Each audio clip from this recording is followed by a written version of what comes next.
Okay, it's the month of June, and I figured this would be a good time to do some classic King of the Ring reviews. So this is going to be King of the Ring 1993. And yeah, man, I mean, King of the Ring, it's a pay-per-view that they took away, but originally it was one of the big five pay-per-views. And, I loved it, though. I loved the concept. Not all of them were great, but I loved the fact that it felt like a real, AAU tournament type of feel, especially on a pay-per-view like this where you got one guy going out there wrestling three different matches and, just leaving it all in the ring. It just definitely had like that. If anyone played AAU sports, you know what I'm talking about. Like it's a severe gut check because you're forced to play 3 or 4 games or have 3 or 4 matches in one night or one day, and it could be exhausting, and it just definitely had that feel to it. It kind of gave wrestling a competitive edge, and this is just Bret going out there and just using pro wrestling to compete and just show everybody that he was the best in the world after getting screwed at WrestleMania 9. So I just like the real life competition feel that this show has to it in terms of the King of the Ring 93. But yeah, man, in terms of this show, it's pretty damn good. It really is probably the best King of the Ring tournament because of what Bret did in the variety of opponents, the quality of the matches. It really was. I think I've said this before. It might have been the best WWE pay-per-view up to that point. So we're going all the way back to June 13th, 1993. 6,500 fans. Not a very good atmosphere. The crowd was okay for this show, but the turnout in terms of attendance, I mean, it wasn't that great. 6,500 is not great.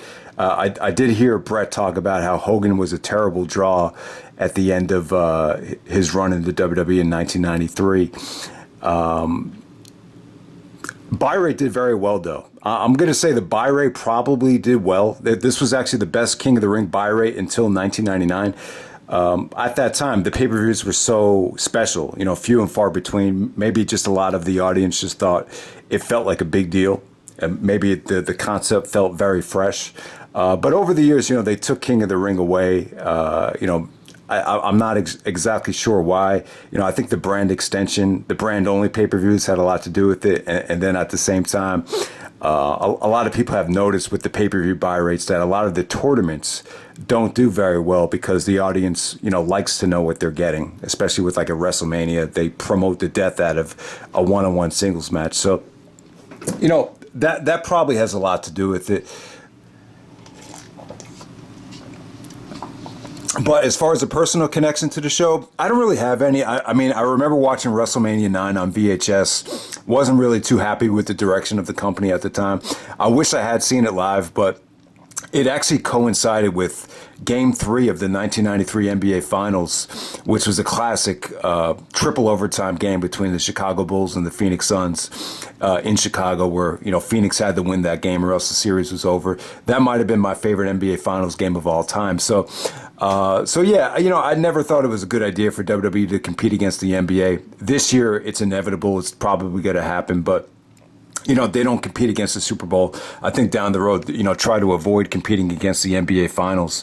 But yeah, man, let's get right down to the show. The first match of the night, you have Bret Hart taking on Razor Ramon, which is a King of the Ring quarterfinal match.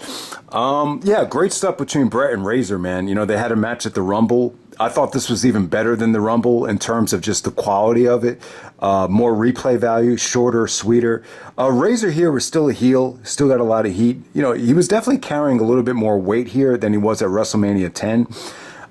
But yeah, still good stuff. Bret really busting out some nice counters to the Razor's edge. Looks like he was going to get Razor's edge. Then he hit Razor with the small package. Just everything about Bret's offense here was crisp. Razor's an underrated worker. I feel if he's in there with a Bret and a Shawn, I think he could definitely have good matches. He had a great gimmick. He was at this time, he was still in great shape. He got a lot of good heat on this show. He was still a heel.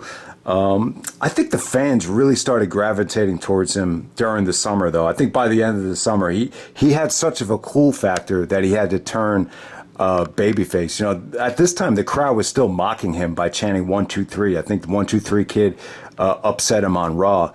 It was kind of like one of those matches where people thought 1, 2, 3 kid was like a jobber, and for him to actually go over Razor, it was just like, it was just shocking at the time. So that was still fresh in a lot of fans' minds. But yeah, beautiful ending.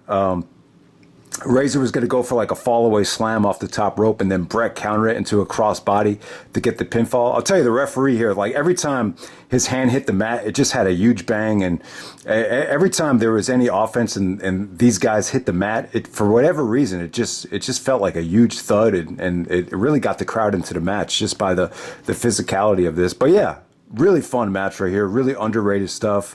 I feel like this match doesn't get talked about a lot because it out of all the matches on this set, it hasn't been accessible. Like it wasn't released on the Bret Hart DVD or, any of the, King of the Ring compilations or whatever. But yeah, really underrated match.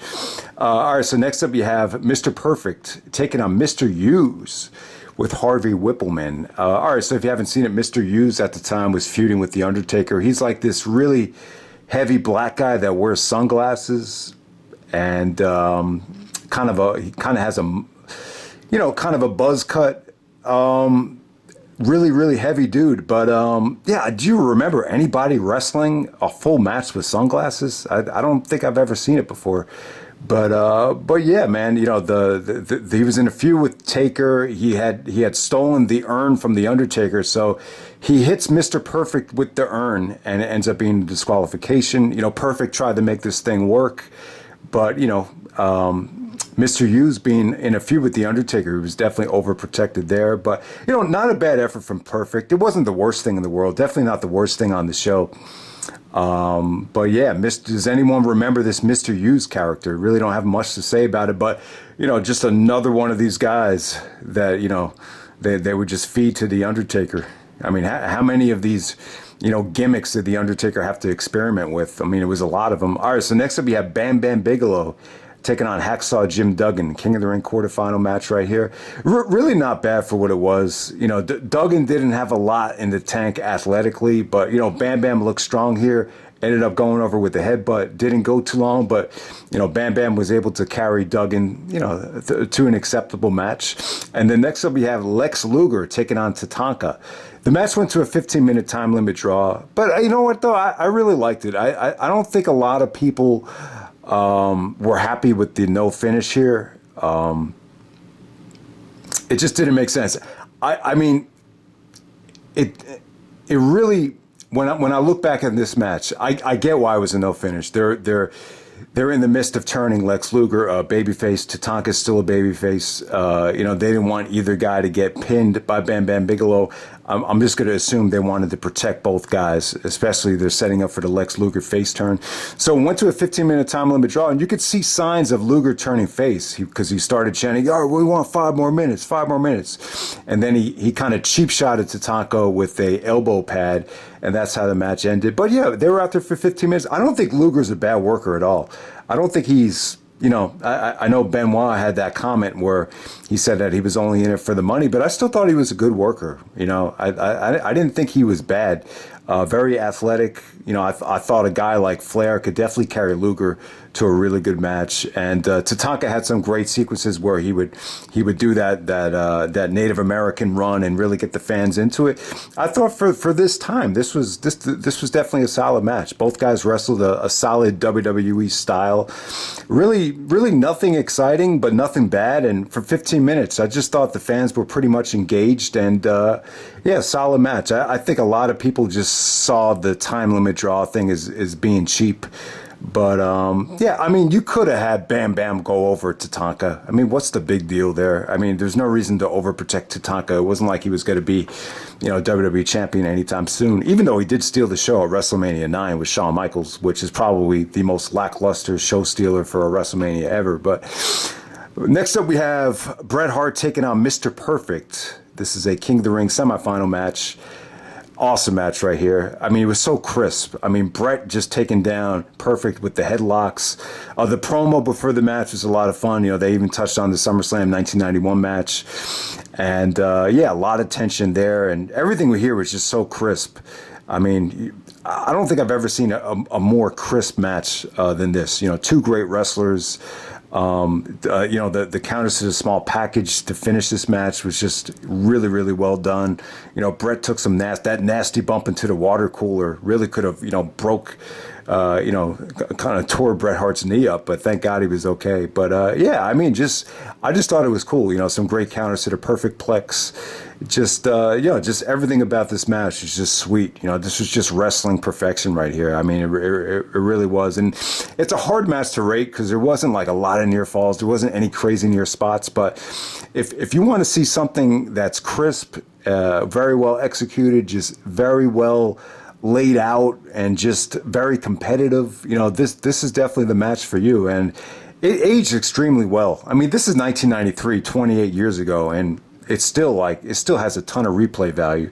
If you go back to 1993 and try watching something from 1965, is it really going to, stand the test of time the way this has? Probably not. But, I kind of feel bad for Mr. Perfect. Like, he put over Bret at SummerSlam. He put over Bret at the King of the Ring. It's like, where was Mr. Perfect's crowning moment? But, he did a beautiful job of passing the torch to Bret.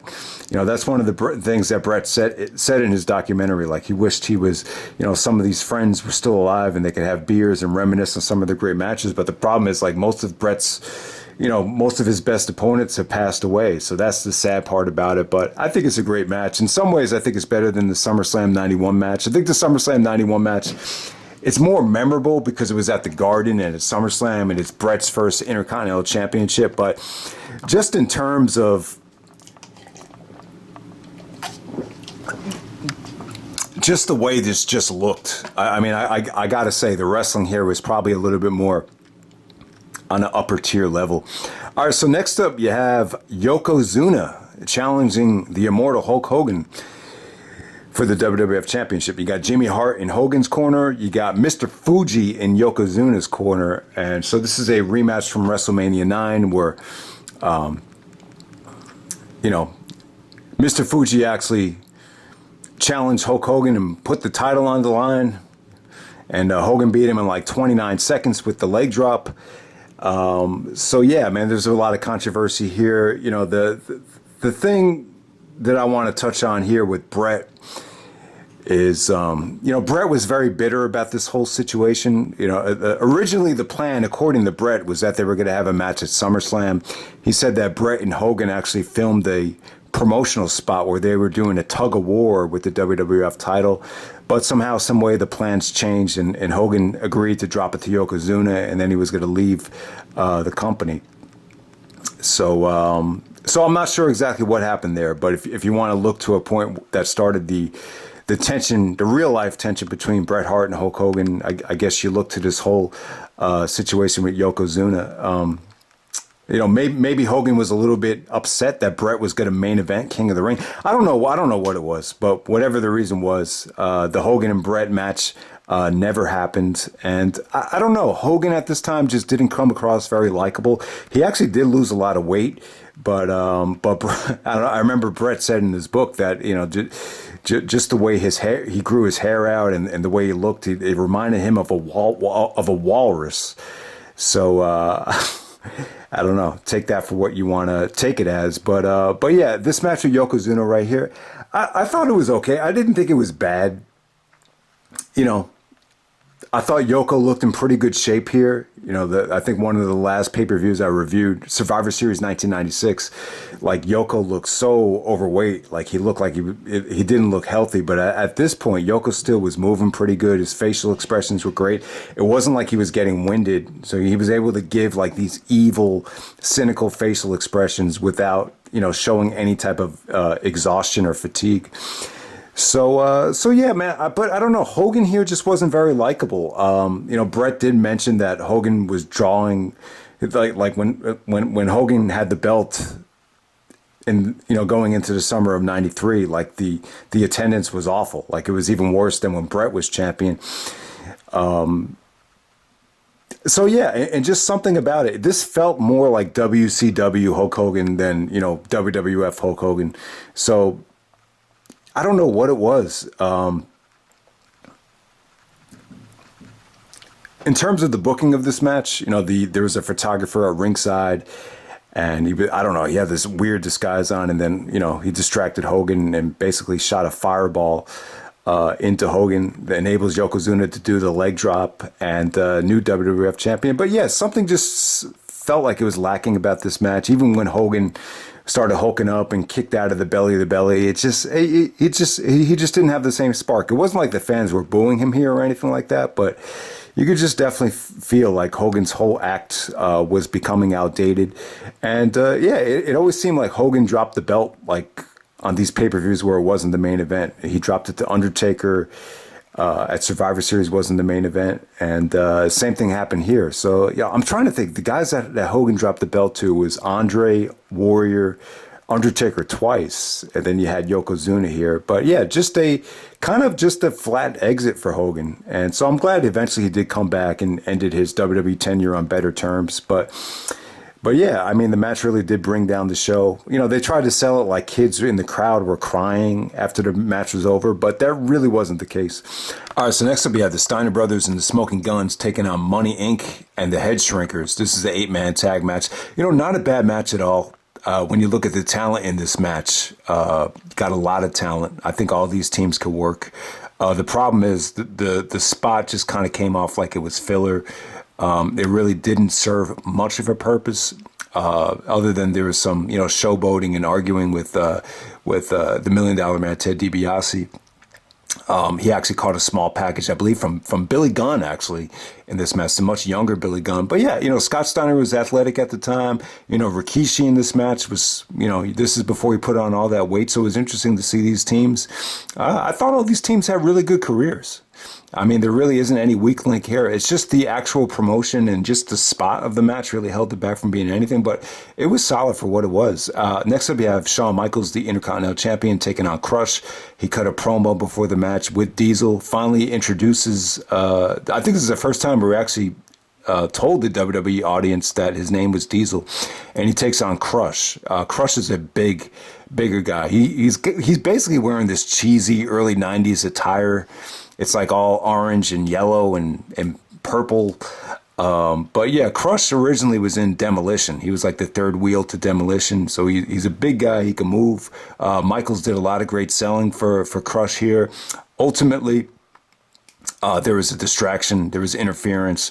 I think this is the first time Michaels started using the super kick. He actually super kicked Crush while he had his back to him after the interference. I think it was Doink and Dink that came out. I think it was just Doink, actually. There was like two Doinks that came out to distract Crush. Remember that one time when Jericho dressed up as Doink and Shawn was like all screwed up on drugs? He's like, I just don't get why they make you Doink. And then Jericho's like, it was just for one night, Shawn. But why'd they make you Doink? But yeah, Shawn Michaels took advantage of Doink and super kicked him. Shawn's super kick really wasn't that effective at the time. But yeah, Shawn Michaels is still growing up here. He wasn't, him and Diesel, they would have much better days ahead. But Shawn was a great Intercontinental Champion at the time. But I don't know, it's always kind of weird. When you think about Shawn Michaels and the King of the Ring, it's like they never really took advantage of Shawn's talent in the actual tournament. I think the only time Shawn had a tournament match was against the Godfather. I think at that time he was Kama in what was probably the best match of the dreadful King of the Ring 1995. And then the main event, we have Bret Hart taking on Bam Bigelow. It's a King of the Ring final match right here. Good match. I just didn't like some of the stuff that they did here. Luna Vachon came out, starts hitting Bret with the chair. Bam actually does get the pinfall. He headbutts Bret, does a lot of, shoulder breakers to Bret. Actually does pin him. But Earl Hebner comes out. He says that he wants the match restarted, so the match does restart. And it's good stuff. It really is. I think Bret is great at carrying bigger guys to great matches. He carried Diesel to a great match. And here with Bam Bigelow. Bam is a good worker, though, man. The guy is freaking carrying a lot of weight. And he was able to, do some good stuff. Bret actually got Bam off of his feet for a regular suplex or backdrop suplex at one point. There was actually a point where Bret actually goes for the same suplex again. Bam counters it into a crossbody. Bret kicks out.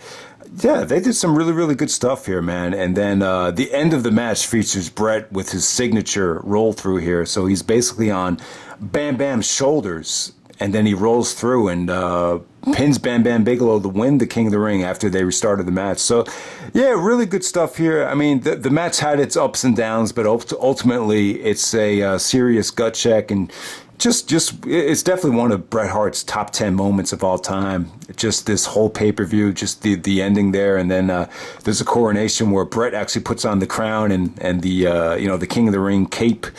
And usually like a babyface, putting on that King of the Ring attire wouldn't fly, but you kind of had to do it here because Jerry Lawler came out and started mocking Bret, telling him he's not the real king. And then Bret Hart says, "Yeah, you're not the real king. You're just a Burger King." And then he gets the crowd to start chanting, "Burger King, Burger King." And and then they had the great segment where Jerry Lawler hits him with the scepter. I thought Lawler was great at the time. It's amazing how great of he was cutting edge for 1993 as a heel. Bret and Jerry Lawler was a huge feud, which would carry on for years. It even carried on into, after Bret retired, when they tried to do a Montreal revisited with HBK and Jericho. It's a classic route that I want to review later on this month. And someone had a sign in the crowd that said, "Bret Hart is God." And Jerry Lawler's like, "Bret Hart is God. Please, people." It definitely accomplished setting up that Bret Hart and Jerry Lawler thing. But yeah, man, I mean, you had some great matches on the show from Bret. I mean, really the only highlights are the Bret stuff. Bret vs. Razor, Bret vs. Perfect, Bret vs. Bam Bam. I give each and every match at least 3.5. And, some are even over the 4-star level there. So, yeah, great stuff. In terms of a tournament, I would say this is the best tournament they ever put on. It's really just Bret Hart. Just the Bret Hart matches worth checking out. The stuff with Hogan is very depressing, but it was the end of Hulkamania in that era, and it was just time to move on. It was time to move on, and it kind of lets you believe, like, if Hogan did stick around, like, I don't think this company would have been any more successful. Probably not. There was just something off about Hogan there. His connection with the fans just definitely wasn't, it didn't have the same spark anymore. And, I would say Luger and Tatanka was a solid match, but, I know some people, anytime you go to a time limit draw, on a pay-per-view, especially with the King of the Ring, so there's always going to be some negative thoughts on it, but, it was kind of a good way for Bam Bam to conserve energy until the main event. Maybe that's one of the reasons why they did it. But that's pretty much it, guys. I gave my thoughts in the pay-per-view rewind, but this is more of a thorough review of, arguably one of the best performances anyone's ever had on pay-per-view in terms of Bret Hart. So I hope you guys enjoyed the review, and I'm out. All right.